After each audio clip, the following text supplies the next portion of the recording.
Chapter 2. Harassment. Sazan looked intensely relieved when Mau Mau told him she'd found another apothecary. "I'm so glad I won't have to tend the shop all by myself again," he said. Frankly, Mau Mau would have preferred to hear an indignant, "I can handle this on my own," but very well. The days after the exam were an all too brief interlude of peace.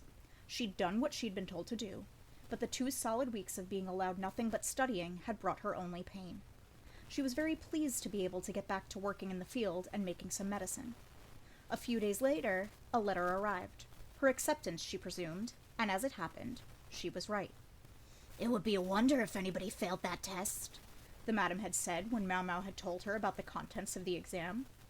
To get a perfect score was a real challenge, but a passing grade was only 60%. Even Mau Mau, who had relied mostly on cramming, figured she had gotten at least an 80, and the woman who had studied properly for the examination could hardly have done worse than her. Even when it came to the actual medical knowledge portion, there were few specialized questions. Most of the items would be easy enough to answer if you took your time and thought them through. Only a really smart person could think that. Lograms, Mau Mau. Piding slid into the room, looking particularly slovenly. This princess of the Verdigris house, one of 3, must have had a customer the night before, for her skin was glowing. The customer, for his part, had probably been sucked so dry of his essence that he'd gone home looking like a withered fruit. Some people claimed that it was a mastery of feng shui, the arts of the bedchamber, that left Piding's beauty undiminished despite the fact that, at well past 30, she was the oldest courtesan at the establishment. "Just thinking about that stuff makes my head hurt. I tried to learn it, but it just won't go in my brain," she said. Well, everyone had different strengths. By and large, you could achieve most things, more or less, if you worked hard enough, but there were some things that effort alone couldn't help with. Mau Mau's older sister, Piding, couldn't write very well. When she tried, the characters often came out backwards, as if in a mirror. The old lady had made several attempts to improve Piding's handwriting, but the quirk remained, and she always had to have someone check her writing or simply write for her.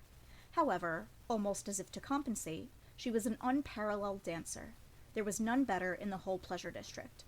"That's great that you passed and all, but so what? Do you even own clothes that you can go to work in?" "I assume that's their problem," said Mau Mau, perfectly happy to let someone else do the work and not feeling the least bit obliged to make any special preparations herself. Even the day before the test, a messenger had arrived from Gaussian bearing clothing and writing utensils.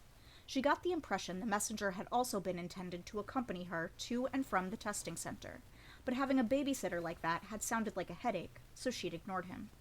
For better or for worse, it had left her free to end up having lunch with a cross-dressing Kokyo. The acceptance letter said that everyone who had passed the test was to assemble at court the day after next before each heading to their assigned departments. It was accompanied by a wooden token scorched with the symbol of a flower. Her ticket into the palace grounds, she figured. Mau Mau hummed and put the letter on top of the medicine cabinet, then set about grinding some herbs. Come the day after next, Mau Mau went to the place indicated by the letter. It was near a building bustling with civil officials, and not far from the medical office. She judged that she saw about 80% of the test takers among the acceptees, and knowing that 8 out of 10 applicants had passed the test made her doubly glad she hadn't washed out. On the other hand, she also found herself with a little more sympathy for how exasperated Jinshi and Gaussian had seemed when she'd failed the last time. The ages of the assembled women ranged from 14 or 15 to about 20 years old. A handful were older than that, but Mau Mau couldn't shake the sense that she detected a gleam in their eyes. She preferred not to think too hard about the reason, namely that they were probably joining the palace service in hopes of finding a husband. It was a matter that came to feel ever more pressing as one got older.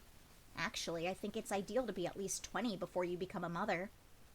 It was common for girls to get married at 14 or 15 and start having children, but the body wasn't fully developed at that point. Some women hadn't even had their first period by then. A few years after the monthly visitor had arrived and was coming reliably, then you could be sure the body was mature enough to bear children. Marrying too young was, in Mau Mau's opinion, not a good idea. "The pelvis has to be firm or it's tough to deliver the child," she thought, her hand brushing her hip.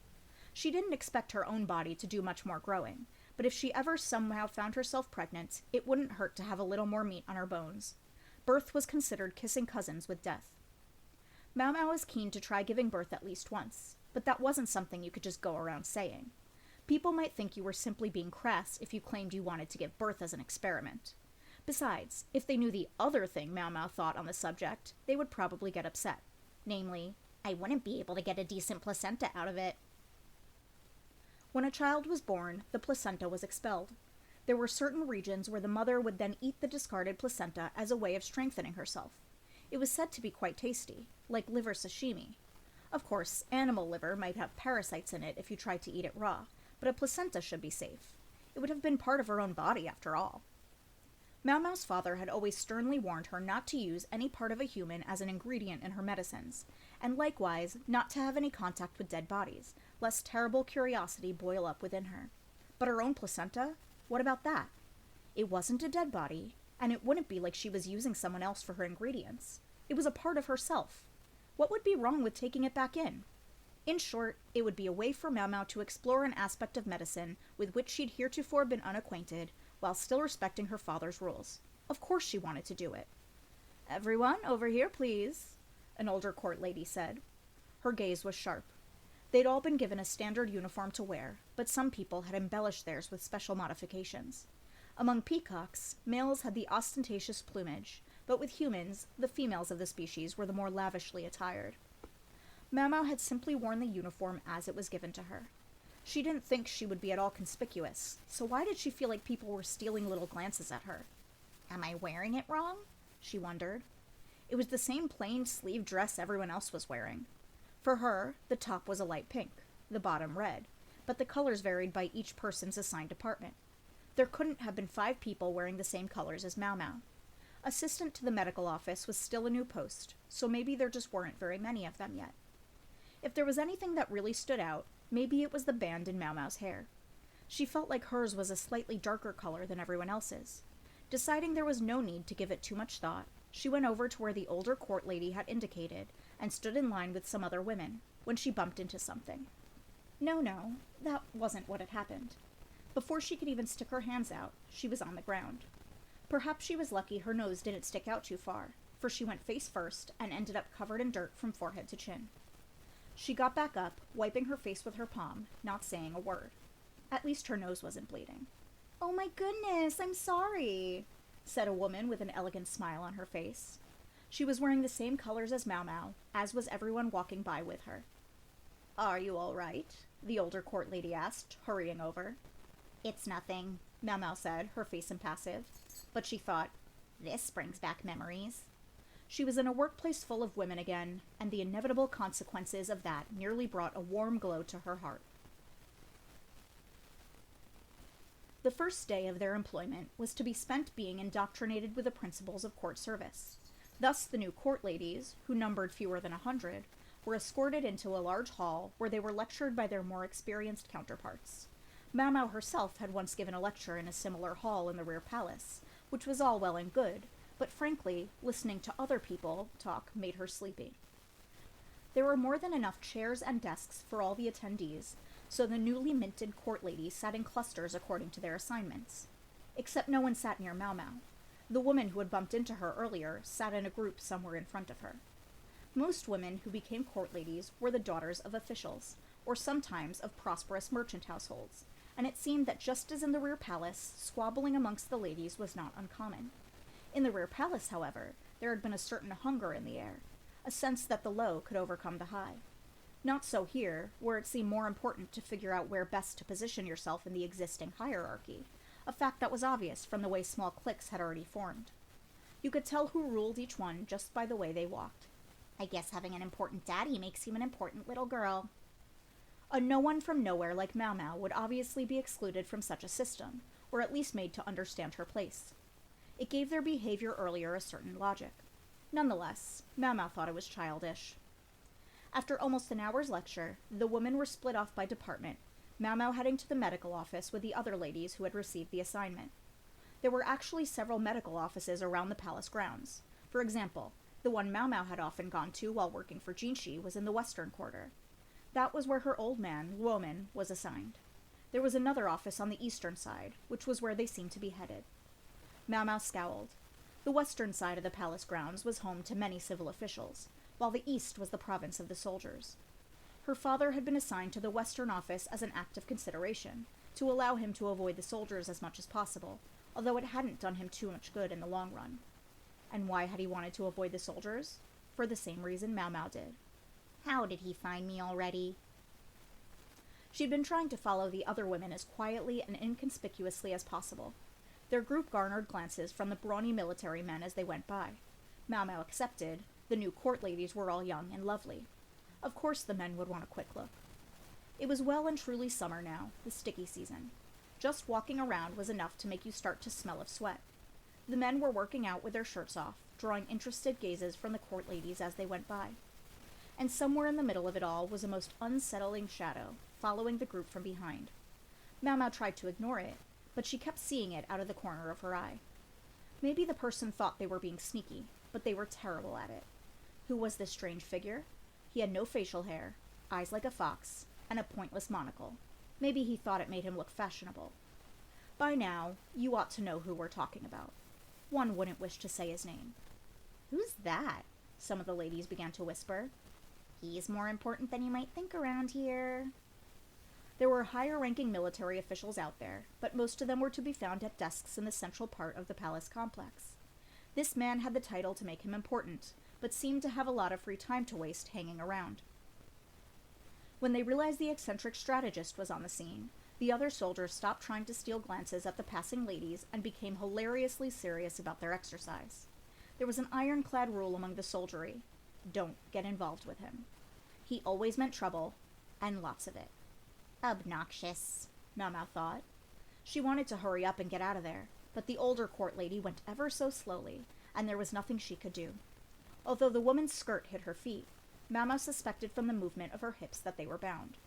Can't be easy to walk like that.